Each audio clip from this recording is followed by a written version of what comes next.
तो हेलो बच्चों, मेरा नाम प्रिंस और आप सभी का आपका अपना यूट्यूब चैनल क्लास पे स्वागत बच्चों। आज के वीडियो में जानने वाले हैं 8वीं का प्रश्न 5.4 में प्रश्न नंबर 6 जो कि हमारे सामने ये है। अब इस क्वेश्चन के लिए अलग से इंट्रो पार्ट नहीं है क्योंकि छोटा सा क्वेश्चन है, जल्दी से हम कर लेंगे, उसको खत्म कर लेंगे। ठीक है, देखो अब देखो यहाँ पे ध्यान से जल्दी से करते हैं। यहाँ पर है क्या कि किसी वर्ग की भुजा की लंबाई आपको पता करनी है। देखो वर्ग आपको पता ही होगा कैसा होता है। वर्ग में अगर बनाऊं तो कुछ ऐसा होता है, मतलब सारी भुजाएं आपस में बराबर होती है। ठीक है, अब इसका हमें बताया कि इसका जो क्षेत्रफल बोलेंगे तो ये वाला जगह, ये जो एरिया है हमारे, जो इस वर्ग ने पूरे पेज पर घेर रखा है ना, वो ये एरिया है पूरा। ठीक है, तो ये जो एरिया है इसको बताया हुआ कि ये कितना है, 441 मीटर स्क्वायर। ठीक, ये एरिया है। Okay, very good.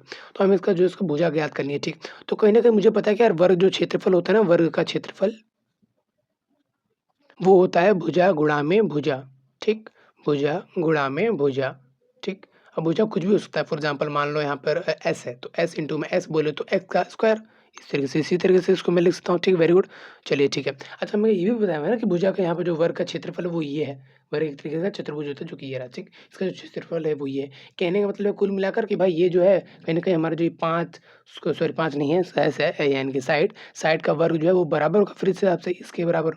ठीक, अब हमें जो यहाँ पर एस निकालना है, मतलब यहाँ पर जो इसकी भुजा है वो निकालनी है। अब आपको आपको पता है एक समीकरण बन चुका है जहाँ पर दो चीज़ें गुणा होकर के ये बन रही है और दोनों चीज़ सेम सेम है, मतलब भुजा गुणा भुजा ही है। तो भुजा भी हो सकता है, कुछ भी हो सकता है। एबीसीडी मैंने यहाँ पे ले लिया एस। ठीक, तो यहाँ पर जो स्क्वायर हो जाएगा क्या हो जाएगा, वर्गमूल हो जाएगा। तो एक्स बराबर में वहाँ पर हो जाएगा वर्गमूल में 4 4 1। अब जो उसका वर्गमूल आएगा वही आएगा इसका मान, और दोनों एक ही बात है तो दोनों एक ही चीज़ है। ठीक, तो इसका करेंगे वर्गमूल। अब देखो वर्गमूल करने के लिए हम जो यहाँ पर अभाज्य गुणनखंड का विधि का उपयोग नहीं करेंगे, यहाँ पर करेंगे हम सरल विधि, क्योंकि इस अध्याय में या फिर कहें कि इस प्रश्नावली में हम उसी चीज़ को जानने वाले हैं। ठीक, तो अब देखो यहाँ पे ध्यान से 4 किसके पहाड़े में आता है, किसका जो है वर्गमूल है वो यहाँ पे देख पा रहे होंगे आप। 4 जो है वो 2 का है। ठीक, तो यहाँ पे लिख दूंगा मैं 2 2, फिर यहाँ पे लिख दूंगा मैं 4। चलिए ठीक है, 4 तो भैया कट गया। ठीक है, अच्छा यहाँ पे इसको डबल करूँगा तो 2 दूनी हो जाएगा यहाँ पर 4। चलिए ठीक है, यहाँ पे कितना बचा, 41 बचा। ठीक, अच्छा 41 बनाने के लिए मैं यहाँ पे इसको क्या गुणा करूँ, तो यहाँ पे 0 से गुणा करूँगा तो पूरा 0 हो जाएगा। ठीक, 1 से गुणा करूँ तो कहीं न कहीं 1 से गुणा करूँ, नीचे भी गुणा करना पड़ेगा, तो गुणा करना पड़ता है वैसे तो।